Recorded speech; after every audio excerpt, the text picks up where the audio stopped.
1, 2, 3, come on.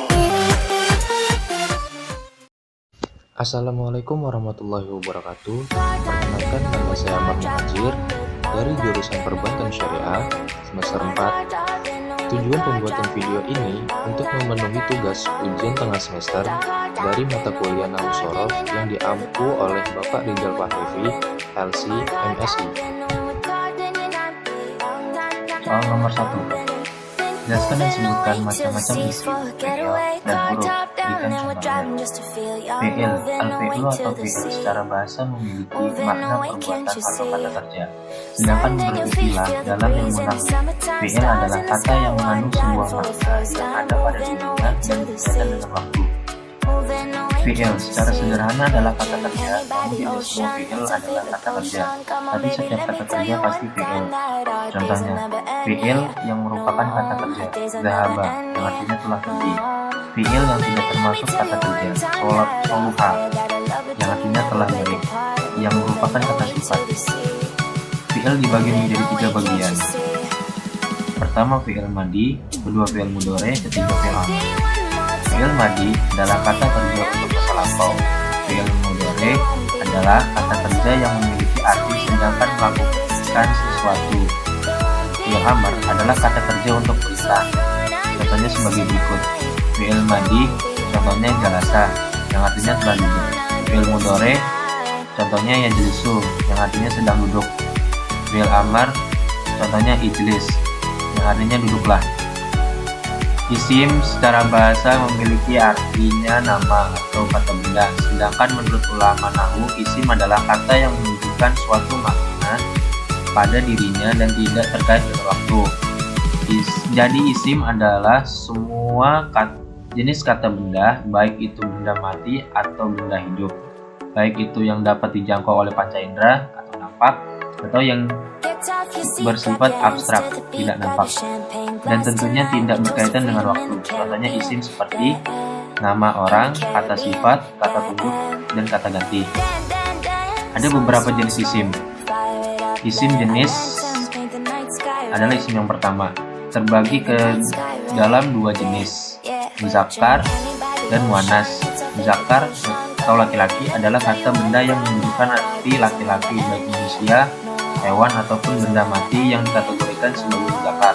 Contohnya Muhammadun, Ahmadun itu untuk manusia, sedangkan untuk benda matinya qalamun, kitabun.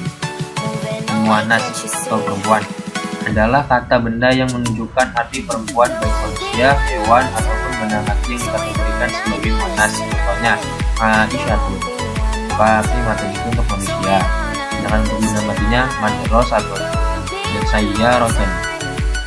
Yang kedua, isim bilangan dibagi ke dalam 3 jenis.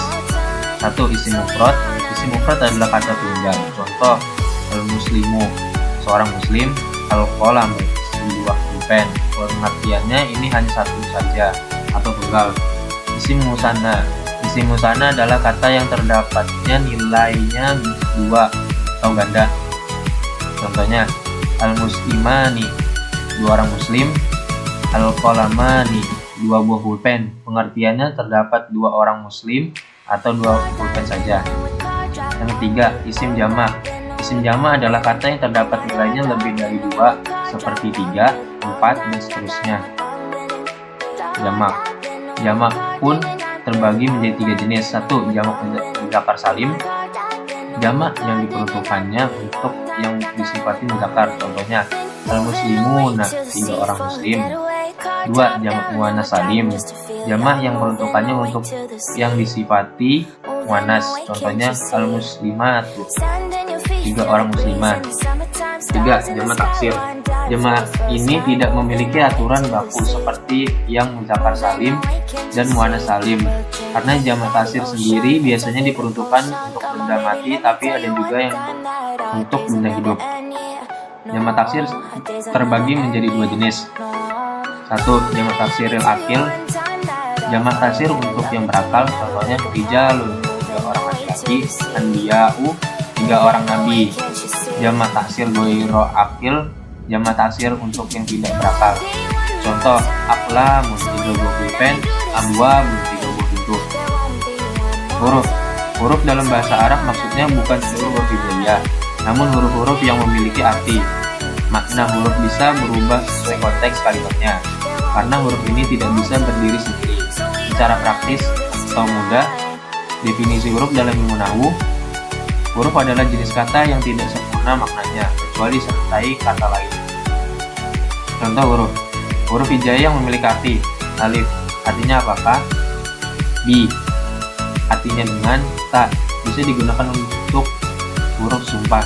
Selain bersumpah dengan kata wallahu, kita juga bisa bersumpah dengan kata tallahu. Fa, artinya maka. Sa, artinya akan. Ka, artinya seperti.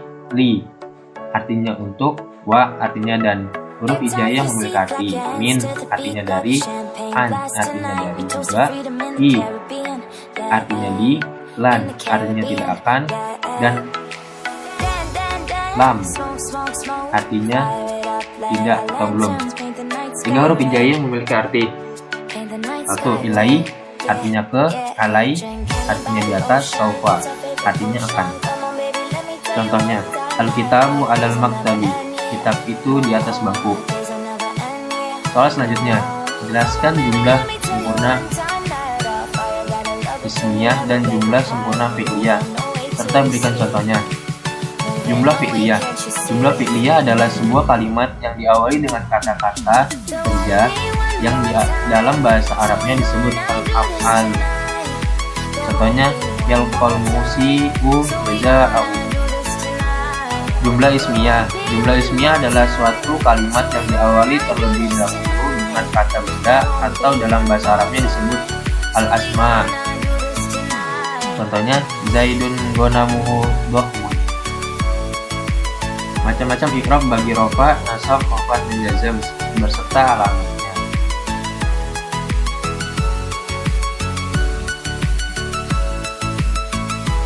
I'rab rofa itu mempunyai 4 tanda, yaitu doma, wawu, alif, nun. Doma seperti alamat pokok, tanda asli i'rab rofa. Contohnya, Zaidun. Wawu sebagai pengganti doma, contohnya Zaiduna qaimuna. Alif menjadi pengganti doma, contohnya Zaidani qaimani.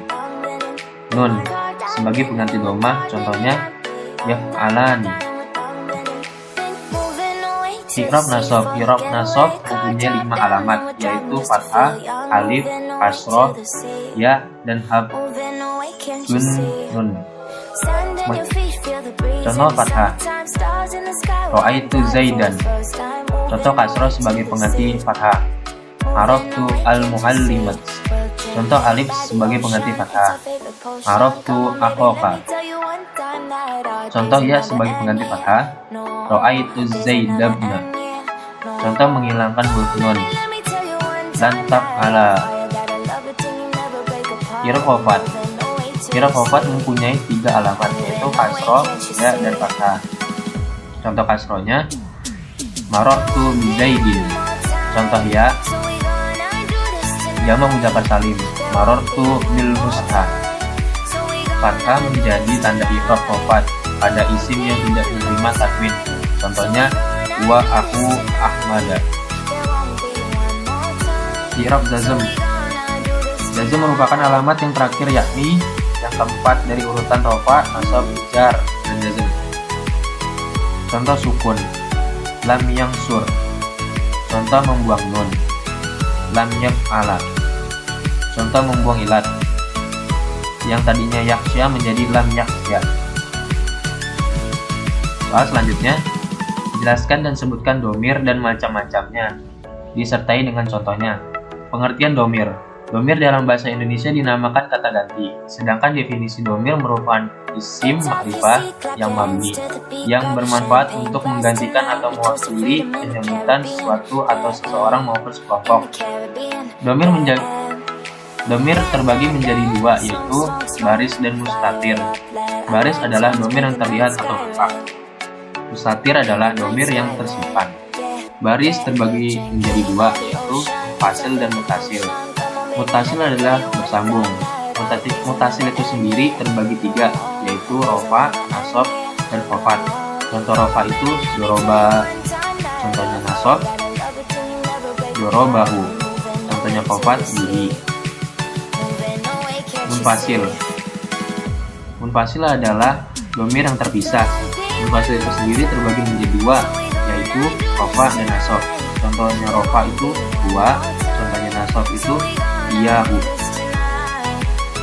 Mustatir terbagi menjadi dua, yaitu wujub dan jawaz. Wujub adalah dhamir yang nampak, jawaz sendiri adalah dhamir yang boleh ditampakkan, boleh tidak.